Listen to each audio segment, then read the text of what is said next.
thank God. I just looked directly into it, now I'm blind. I fucking love that shade. Did I answer the question? Yeah, I think I did. No, you're not gonna be able to do that. It's just everything I wanted. Everybody always wants to know the price. Just that it's so perfect. Just any excuse to do that, really. Good morning. Sorry, literally vlogging on the move, but I'm late as always. But basically, I'm getting my hair done today. Getting extensions, finally. Literally, not extensions for nearly 3 years now, so I'm so excited. I'm getting keratin buns. I'm getting it done with Hadley Yates. He's fucking sick at hair, so I'm so excited. Especially having such a blunt cut as well.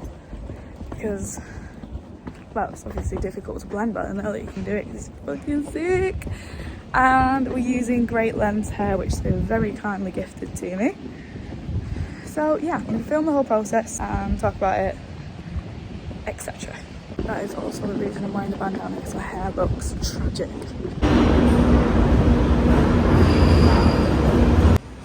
So here is Hadley's salon. It's literally stunning. It's in the nicest place as well.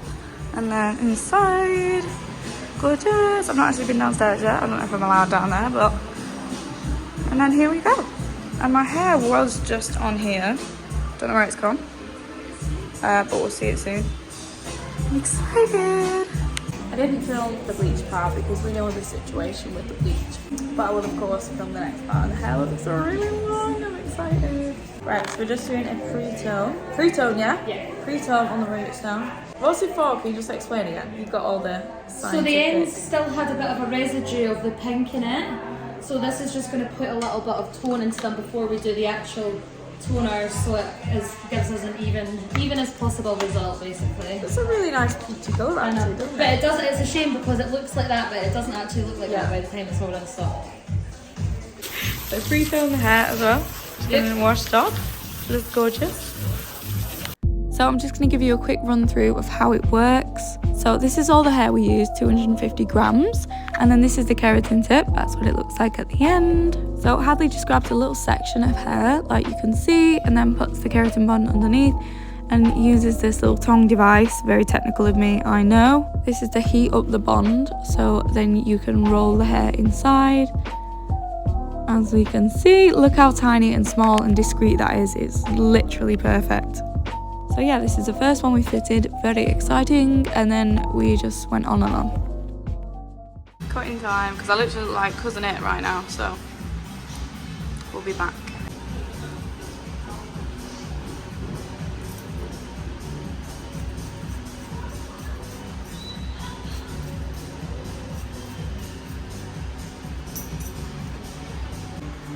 A little pink parade. I've got fabulous ones. I love that lace. All done! I'm absolutely obsessed with this. Like, I feel like Kylie Jenner, obviously not as pink as her, but I'm so obsessed. I feel really ill, that's why I'm talking like this, so I will talk to you more about it at a later date. Hello! First time on camera since I've had it done. Oh, I should put my sleeves on, that looks more cool, doesn't it?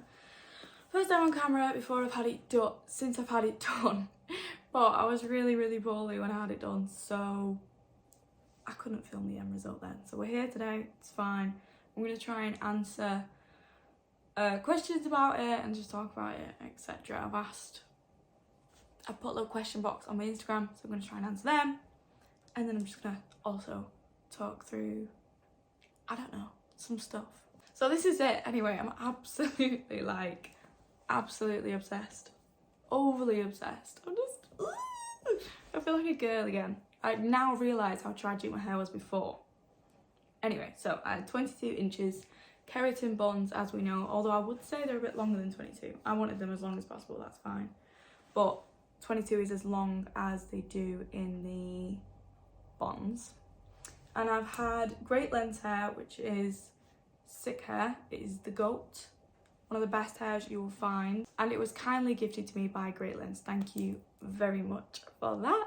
So, oh God, it took ages actually. I was sat in the salon for like 8 hours, but hair does take ages. It took a lot longer though because I was unwell, but I'm sure the next session will be a lot nicer. Hopefully I won't have food poisoning. So where they're attached, I will show you. They literally are tiny.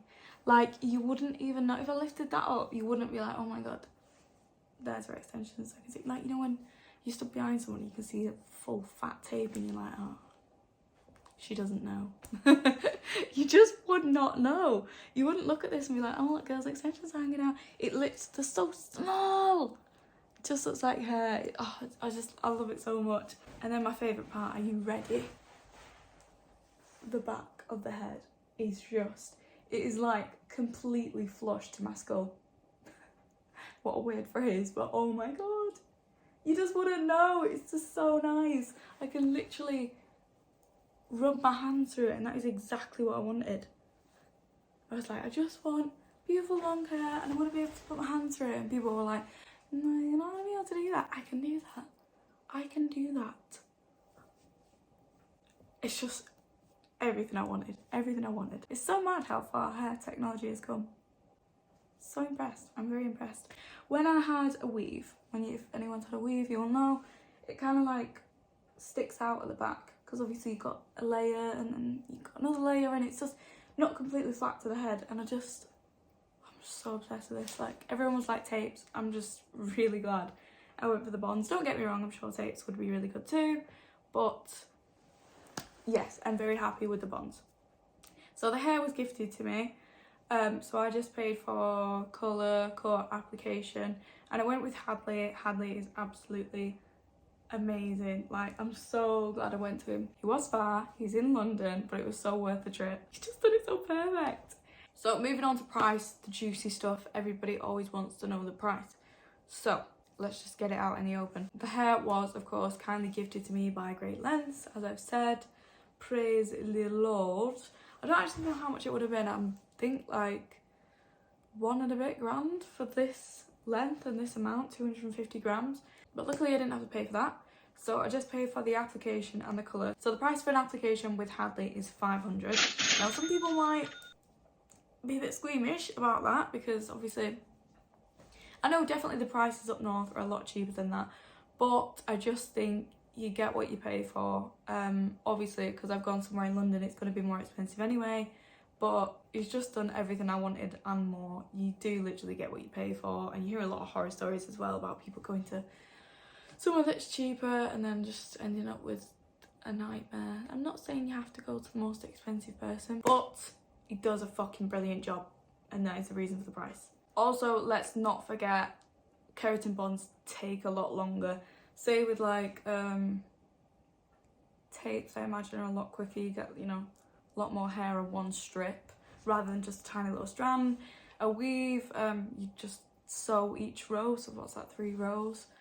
Yeah, it takes a lot longer, but I much prefer it. So that's where the price comes from. It's time consuming, it's sick, the skills, need I go on? You could definitely get it cheaper elsewhere, yes, and I'm sure they would still do an amazing job, but I'm just happy that I went to Hadley. I had my eyes on him for a while, and he's done the best job that I knew he would, so yeah. And then my colour, I got my colour done with Rowan, who works in Hadley's salon. So obviously she coloured my extensions, they came white blonde. She coloured my hair, she did me a scalp bleach, and we also toned my roots after they'd been done. Oh yeah, pre-toned my roots and pre-toned my extensions, so a lot of stuff. So yeah, that's a lot of dye. So that was 200. So all in all, it was £700 excluding the hair. So yeah, I forked out for it, but it's so worth it. No regrets, no regrets. Oh, this? That's my credo, no regrets. When Hadley first did it, it was, well, you saw it actually, but it was so, I just loved how he styled it. I didn't think I could do it, but I think I've done an alright job actually. He said it would fluff out as well after the first time I washed it, and he was like, it's going to look so much better once you've washed it, which I don't really understand the science behind, but yes, it has, and I do love it, if you didn't already know.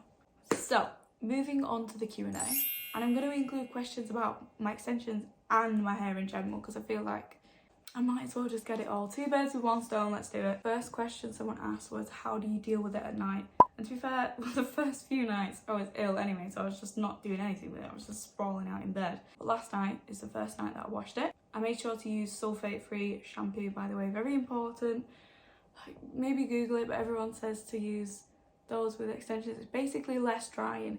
I think it's the ingredient that, I could be very wrong here, but I think it's the ingredient that makes the shampoo lather up so much. But it's like drying to your hair. So always use sulfate free, where it doesn't lather up as much. It's not as fun, but it's definitely more fun for your hair. So yeah, shampooed it, condition it, dry, happy days. Make sure it's dry before you go to bed. I feel like it's the same with every extensions that you would get, but there's a risk of it matting. And I also read up about it. There is a risk that your keratins can be like sticky if you don't dry them properly. I don't know how true that is, but that's just what I read. So yeah, I made sure they were dry, not damp, and then just tied it in a plait. And all my short hair at the front came out, but that's fine, because all we want to sort out is this back bit. And once I film this, and I'm not going to have it fancy everyday curly because I don't want to destroy it, I'm going to be putting it in 2 plaits every night. So I'll wake up and it's wavy, and hopefully I won't have to put any heat on my hair or my extensions. And then, yeah, I'm hoping my hair underneath it can grow. So that's my plan with that. Did I answer the question? Yeah, I think I did. Does it damage your natural hair at all?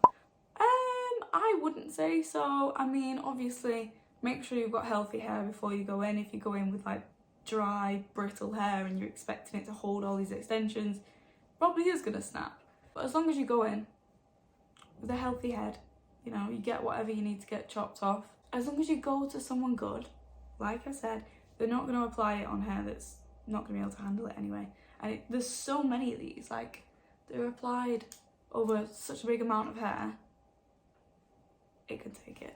It can take it. So no, I wouldn't say so. As long as they're removed properly and they're put in properly, you're fine. It's when you go to someone who doesn't know what they're doing, I feel like that's when the damage happens. My hair is bleached and breaking. How do you keep your hair so healthy? I feel like I get this question all the time. I just don't really have that much of a problem. I think the main problem for me was always heat, because I was curling it, straightening it, etc. to take pictures for obviously work every day. I think that's the reason that it broke off. Also from trying to get the green out, but other than that, I think it copes really well with bleach. I think I've just got quite thick, coarse, strong hair anyway, thank God. Because I just do the root as it comes out, and then I won't ever bleach it again after that. But I've said that to people before and they said they've done the same, but I think some people's hair just can't handle bleach that well. So yeah, I mean, obviously hammer the Olaplex, hammer the Philip Kingsley elasticizer, but I just don't think it works for some people, unfortunately. Could be wrong, but that's just what I have gathered, because my hair's pretty fine. Yeah, it's good. It's doing well. It's had its blips, but it's in there. By the way, sorry if you can hear my light breathing. Oh, I just looked directly into it, now I'm blind. I'm sorry if you can hear my light breathing in the background. It makes a lot of racket, but it's good light. It's a good light. My favourite pink shade of dye. So, for a cool tone, but very neon pink, Manic Panic Cotton Candy, always. For still a very vibrant, bright pink, but more of a warm tone, Arctic Fox Electric Paradise. I fucking love that shade. I love it. I think Manic Panic is my favourite though, because I do prefer a more cool tone, but it's just Electric Paradise is so good. So good. They also do a nice one, Froze. That's a nice, I wouldn't say baby pink, but a lot more toned down than the other one. It's like maybe like a Barbie pink. That's Arctic Fox too. And then, yeah, they're my favourite pinks, end of. If I ever want a very pale pink, I'll do a tiny bit of cotton candy mixed with a lot of conditioner. That is probably my go-to baby pink. I used to absolutely love the Bleach London rose shampoo. One, it smells amazing, and two, it is a really nice colour, but the thing is, it just doesn't last that long and it is kind of expensive. It's like £6 for a bottle that big. The shampoo, by the way, not the dye. I've never actually used the dye. They're tiny. They are tiny. They're like them little mini Tresemmés you get from Boots for like £4. I'm not buying into it, sorry. Beautiful dye, but it's just not It's not meeting the price point. Can you feel them in your hair at all, or do you just not notice them being there?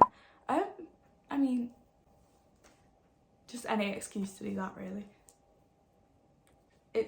No, I wouldn't say so, no. Like, it's so nice and light. Mainly to do with like how I've had it cut, because if you'd had it so, you know, it's thick and full at the end and all the way down, probably would be able to feel them. Because I remember with my weave, I got 24 inches to 230 grams, and I'm pretty sure that was cut relatively straight at the bottom. I don't think it was thinned out. I wanted it quite thick. That was pretty heavy, and that was a mission to wash as well and dry. Whereas with this, I had it cut really like wispy at the ends. I wanted it to almost look like split end long hair. I wanted it to be like a Kardashian wig, because I'm just obsessed. So I feel like with that, like literally this is a picture of it before I had it all cut. It was like cousin it. It was so thick and heavy, it was mad. I can't believe that even fit in my hair. But anyway, now he's hacked away at it like an absolute genius. It's so light, so like you can see how light and fluffy it is. It's so nice. Honestly, I don't feel like I've got extensions in. I just feel like I've got long hair, which obviously it is a change because I've been used to such short hair for like nearly 3 years.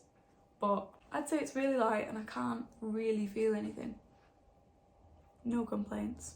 What I will say is about can you feel them? The first night of sleeping in them, I didn't even think about this. Like, to say it's so flat to the head, it was a little bit uncomfortable sleeping on the first night, but I think it's just like that, isn't it? One, I've not had extensions for ages, so I'm not used to it. And two, when I used to have a weave, it was always like that. Whenever I got it freshly done, it was just uncomfortable for maybe like a week, and then it grew out a bit and you got used to it and it's fine. So I'd say feel wise, yeah, feels pretty good. How long will they last? Now this is a question. I didn't actually know this myself. I said to Hadley when I was sat in the chair, I was like, so when do I get them moved up? And he was like, oh, you don't get them moved up. I was like, what? What? So basically, you're supposed to get new hair every 4 months, which sounds very wasteful. But with Great Lens Hair, they actually donate the hair when you're done to the Little Princess Trust. So it's very nice. It's definitely not wasteful. But I could definitely see why that would put people off, because obviously you don't want to be paying that much money for hair every 4 months. But you can go to some places where they do move it up. So basically they'll just chop the tip off and then like re-keratin it and then put it in again. So there are options either way you want to do it. You can get it moved up if you really want to, or you can do the princess thing. It kind of depends on what you're wanting to spend, really, I suppose. But I don't know what I'll do yet. I'm gonna wait and see how it gets on. You never know, I might want to change my method in a few months. I'm just not thinking about that right now. But I mean, right now if I had to, yes, I would definitely get this again. I love it! Ugh! How often do you put a hair mask on and what do you use? I try and do it as often as possible. I'm still trying to get my hair is, I'd say it's alright, it's doing alright, but I'm still trying to get it up there. So, how often? Honestly, probably once every 2 weeks. I could probably do it more. That's what I've been doing, short hair. I've definitely not done it since I've had the long hair. I mean, it's only been a couple days. But my favourite mask to use is Philip Kingsley Elasticizer. And Hadley said he actually rates that over Olaplex, and I will take his word for that. And it's also good because they are both expensive, but I do feel like you definitely get more elasticizer than you do Olaplex. Olaplex is like that. Fuck, it's ridiculous. It's ridiculous. It's that big. And then Philip Kingsley's maybe like that big, so. But yeah, a lot of people really rate the elasticizer. Basically, I don't know what it does, but, well, the key's in the name, isn't it? It gives your hair the elasticity back. So instead of you pulling it and it snaps off, it has a bit of a bounce to it. Science. But I always like to give a cheaper option because not everybody wants to spend their fucking life's wages on shit like this. So, I mean, you could always go for like the old school coconut oil. I don't know. Yeah, I mean, I've done that in the past. I would certainly do it again. I probably will be actually, because I've got an expensive hair habit now, so. Oh, actually, I read this last night. I don't think you're supposed to get oil near the bonds, which I haven't been told about actually, so I don't know. But yeah, apparently you're not supposed to get oil near the bonds because it can almost dissolve, like, oh no, not dissolve them, sorry, chatting shit, can make them slip out the hair, so be careful not to do that. But yeah, if you're just looking for a hair mask for just your normal hair, I've heard coconut oil is great. I used to do it, but I mean, I don't know how, whether it's that good or not. I was just doing it because, well, it was like £1 for a tub this big at Aldi. We love Aldi. Hair care products and how you style your short hair, please, mate. Well, I don't know if I can be asked getting into how I style my short hair now because, well, I didn't really style it, to be fair, and I'm so over it, I don't even want to think about it. So to be honest, I mean, look, I'll make this brief. I either got my straighteners and curled it under, or curled it outwards to be like flicky and cute, or I'd just scrape it back, to be honest, because I was sick of it. I didn't really do anything that good with it, and I wanted to save it instead of using heat. So I don't think I'm your girl to ask for that. I mean, don't get me wrong, I would have loved to do loads of cute styles, but I was just thinking about the health more than anything. So hair care products, I'm sorry, but I feel like this is gonna be another disappointing answer, but I don't have anything in particular that I use. Obviously I've got such a fucking influx of product, which I love, I'm not complaining about, never complain. But yeah, I just try to get through all of that basically. There's nothing that I would go out and buy because I want to use stuff that I've got. But I just make sure I use a, what are they called? Heat protection spray. I need to really make sure I remember that now actually. But heat protection spray, heat protection spray. I love a hair oil, but I will only put that through like the bottoms and just through the ends of my hair, make sure I get it nowhere near the keratin bonds. And just a really good shampoo and conditioner and a mask. So good shampoos and conditioners. I love fudge. I really love fudge. Anything Joico. Amika always smells so nice. So nice. And they lather up so well as well. I'm pretty sure these are all sulfate free. Or if not, you can get sulfate-free options, definitely, they sell them. But yeah, I feel like shampoo and conditioner is a big one. Because you just don't think, I never knew, I didn't even know until last year that it was that dramatic. But yeah, apparently it's really important. You wouldn't use a shit moisturiser on your face, so why would you use a shit shampoo and conditioner? You wouldn't. So yeah, they're my favourite shampoos and conditioners. I've already said about hair masks, and then yeah, for hair products, just heat protection spray. I don't have any in particular. And then an oil. Do you know which oil I do love? The Live Argan oil one. It's a little like golden, tiny little pump bottle. It smells so nice. It smells so nice. You have to be careful not to do too much of it though, because it'll make a patch of your hair yellow. As in, only because the oil's in it. It won't stain your hair yellow. But yeah, I think those are my favourite hair products. Also, I'm going to make sure that I start using a leave-in conditioner spray because I feel like that's just handy and good for your hair. Apparently, you wouldn't go out without moisturiser on your skin, so why go out without moisturiser on your face or your hair? So yeah, apparently leave-in conditioner is the equal to moisturiser. I'm just throwing out all these facts that I'm not sure are true. Yeah, they fucking are. They are. Read up on it. And also, when I do the plaits before bed, so hopefully wake up with it wavy every day, Hadley said to have like a bottle of water spray and just put a bit of leave-in conditioner in that, so then it's ever so slightly damp, so obviously your hair can mould and dry overnight when you do the plait, but also then it's got a bit of conditioner in it as well, so it's getting benefits. And then last question, are you happy with them? I think we all know by this point, I just fucking love them. I love them. I feel like it's breathed new life into my life. I feel like a girl. I just feel brand new, ready to go. The food poisoning sent me back, but I'm ready. I'm ready now. I'm so ready. I love it. Keep looking in the mirror and just fucking flipping it about, pissing everyone off. Do you like my hair? Do you like my hair? Do you like my hair? Do you like my hair? I love it. Right, that is the end of the video. I hope I've covered everything. I hope this has been informative, helpful. Anything else that you wanted it to be. And thank you very much for watching if you watched all the way through. And I'll see you in my next video, which will probably be in 1,000 years because you know how shit I am with YouTube.